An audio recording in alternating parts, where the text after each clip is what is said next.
나만이 걸어온 그 길. 글 정명섭, 사진 스타사진국, 편집 주홍빛, 발행인 유혜경, 디자인 주혜선, 발행처 도서명문, 그림 정화정, 발행일 2021년 6월 1일. 성자와 함께 뜻이 있어 걸어온 길.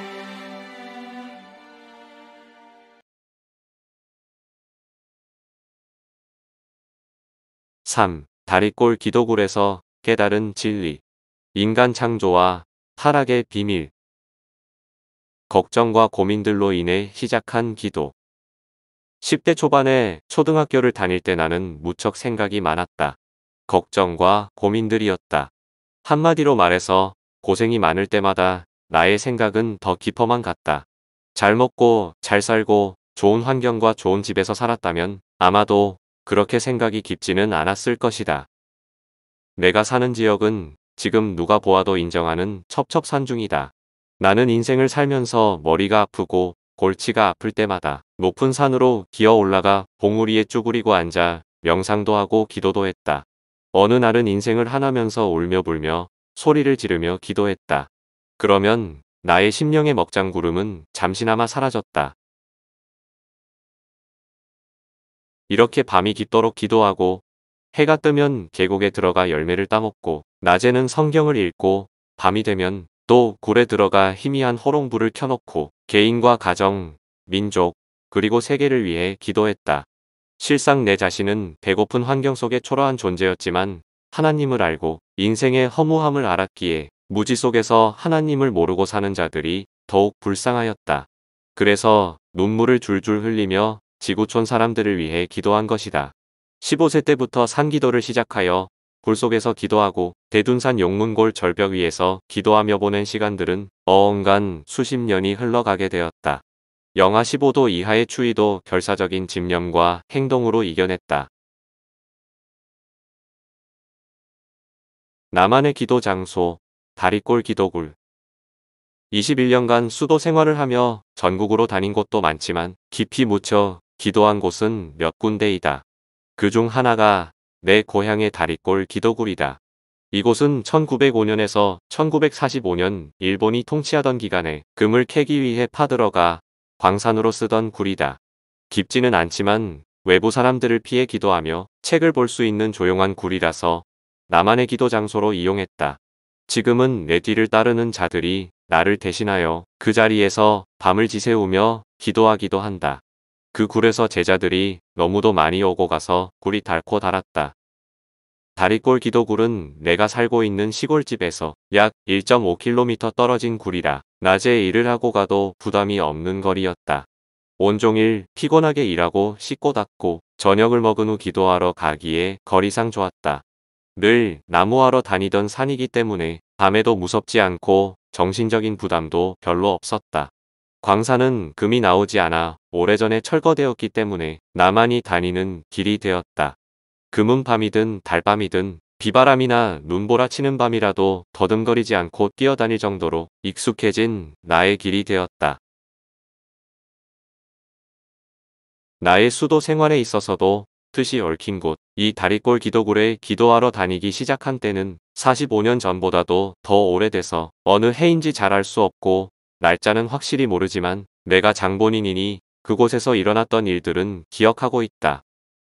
다리꼴 기도굴에서 창조 목적과 타락론 등 각종 말씀을 배웠다. 성자로부터 배웠다. 그곳에서 세상 누구에게도 배우고 들은 적이 없는 에덴 동산의 선악과와 생명나무, 아담과 하와의 타락에 대해 배우고 감탄하여 손이 깨져 피가 나도록 바위를 쳤다. 과거 기독교에서 알던 것과는 비교할 수 없는 마치 등불과 태양빛같이 차이가 있는 진리였다. 성자는 나사렛 예수님의 모습으로 흰옷을 입고 나타나셨고 나는 앉아서 배우기도 하고 서서 배우기도 했다. 굴속이 어두워서 큰 병에 기름을 넣고 호롱을 만들어 불을 켰다.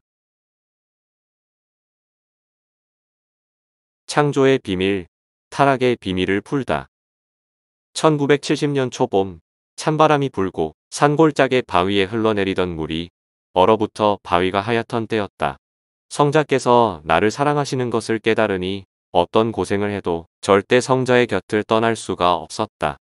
그렇다고 매일 옆에 보이는 것도 아니었다.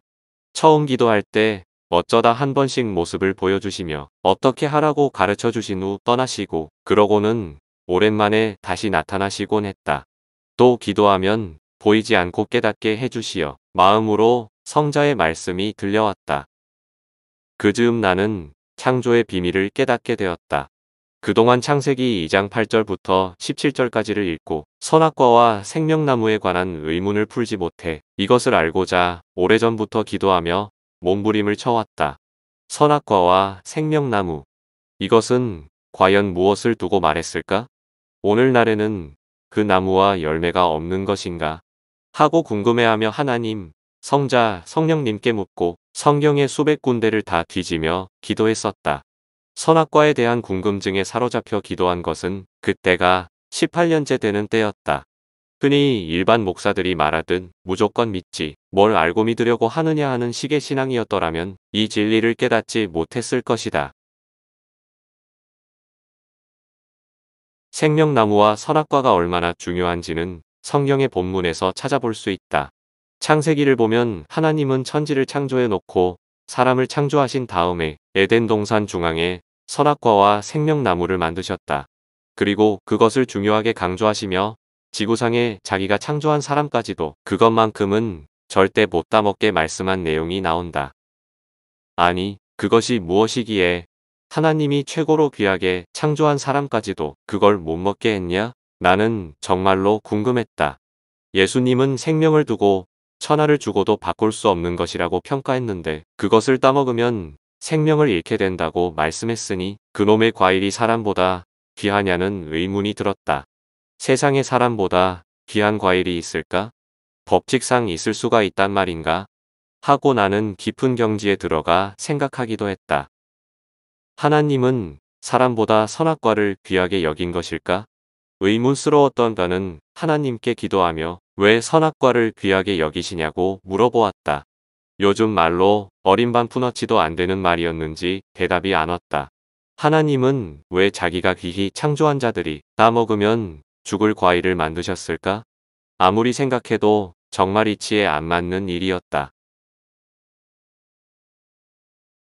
과일을 따먹고 타락되어 온 인류가 하늘의 미움을 받게 되고 저주를 받는 후손들로 남게 되었으니 이 선악과에 대한 성경 내용을 알면 궁금하게 생각지 않을 자가 없다. 정말 성경을 믿는 자라면 모두 불가사의한 일이라고 할 것이다. 창세기 3장 16절에는 선악과를 따먹은 후 잉태하는 고통을 받게 되었다는 구절이 나온다. 선악과를 따먹은 후 잉태하는 고통이 왔다? 세상 어떤 과일을 먹으면 임신이 될 수 있을까? 궁금했다. 현 세상의 사람들이 알고 있는 상식으로는 먹으면 임신이 되는 과일은 없다. 고로 잉태라고 말한 것을 보면 분명 이성적인 단어임이 틀림없었다. 그렇다면 분명 비유의 단어겠구나. 하고 창세기 2장 8절 이하를 두고 깊은 경지에 빠져서 오랜 기간 동안 기도하던 가운데 결국 깨닫게 된 것이다.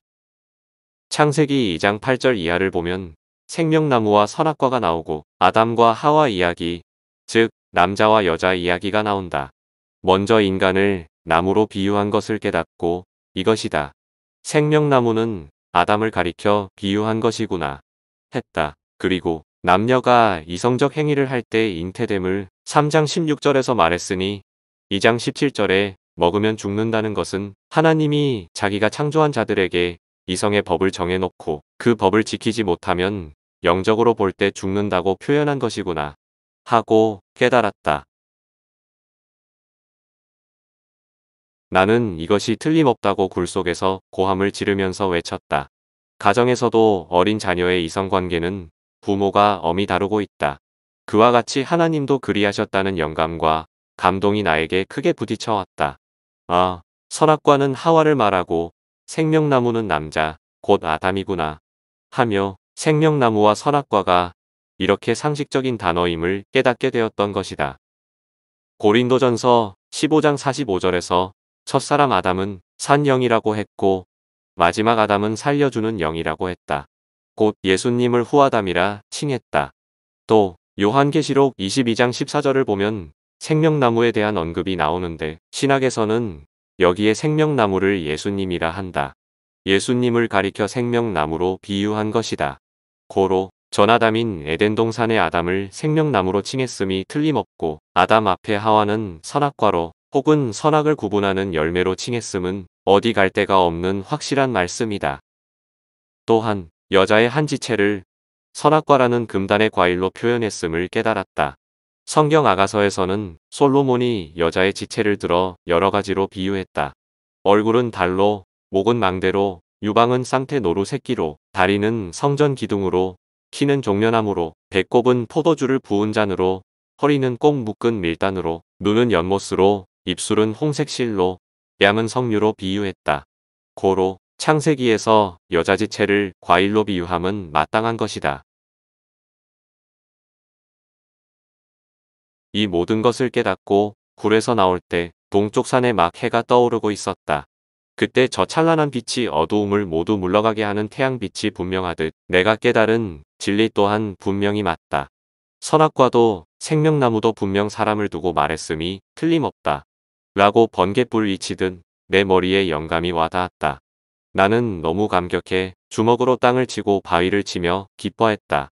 그리고 성자를 부르며 주님, 저기 지금 떠오르는 것이 태양이 맞죠? 이와 같이 선악과는 하와의 몸이고 축소해 보면 하와의 성적 지체입니다. 또 생명나무는 아담의 몸이고 축소해 보면 아담의 성적 지체가 맞습니다. 라고 말했다. 이때 맞다. 이제 알겠느냐? 메시아인 내가 그것이 아니라고 해도 믿지 말고 앞으로 세상에 나가 이 복음을 전할 때 그 누가 아니라고 해도 너는 맞다고 하며 하나하나 이해시키며 가르쳐라 하는 음성이 와닿았다. 때는 1970년 3월 초였다. 18년 만에 깨달은 태양 같은 진리를 전하다. 그때부터 내가 평소 눈으로 보아온 남녀관계에 대한 모든 것을 통해 더 깨달아 확신을 얻게 되었고 성서에서도 그런 쪽의 말씀을 찾게 되었다. 광야에서 이스라엘 민족이 가늠하다 하루에 2만 3천 명이 죽었고 소돔 땅은 음란으로 인해 심판을 받았으며 창세기 6장을 보면 노아 때 홍수 심판의 원인이 나오는데 하나님이 허락치 않은 사랑을 할 경우 하나님의 영이 그 사람과 함께하지 않는다고 했다. 유다서를 보면 천사가 타락한 것도 이성적 타락에 의한 것이라고 했다. 이같이 성서에서 보듯 타락의 근본은 이성죄에서 비롯되었다. 그리고 내가 베트남 전쟁에 참전해 있을 때 이성적으로 아예 개방되어 있는 상황임에도 불구하고 하나님께서 1차, 2차 파월 기간 3년 동안 이성으로부터 지켜주신 기적, 이는 절대적인 뜻이 있었기 때문임을 깨닫게 되었다. 다리꼴 기도굴, 거기에서 기도하며 깊은 경지에 도취해 이 비밀을 깨달았다. 이 의문스런 문제를 깨달으려 겸비하기로 결심한 때로부터 18년이 흘러간 후 깨닫게 된 것이다. 창세기 2장 8절에서 17절까지의 의문에 대해 깨달은 때는 한날에 깨달은 것이 아니라서 정확한 날짜는 알 수가 없다. 아무튼 이 의문에 대한 답은 한 역사 기간을 두고 깨달은 태양 같은 진리, 빛의 말씀이었다. 잘못 알고 있는 것을 바로 깨닫기가 얼마나 어려운지 서란풍의 생화송이를 보는 것 같이 힘들고 어려웠다. 눈 덮인 벌판에 향기 나는 꽃이 있다면 그 얼마나 기쁘고 신기하겠는가. 누구든지 신기해하고 기이함을 느낄 것이다. 나도 이 진리를 깨닫고 그와 같은 기쁨을 맛보았다. 나를 가르치신 성자는 이 모든 것을 천하의 누구에게도 말하지 말고 간직하라고 엄명하셨다. 그리고 오직 이 복음을 전할 때가 오면 나의 명을 받고 전해라 하셨다. 이에 따라 1978년부터 새시대 복음을 전하기 시작하면서 이 진리도 함께 전하게 되었다.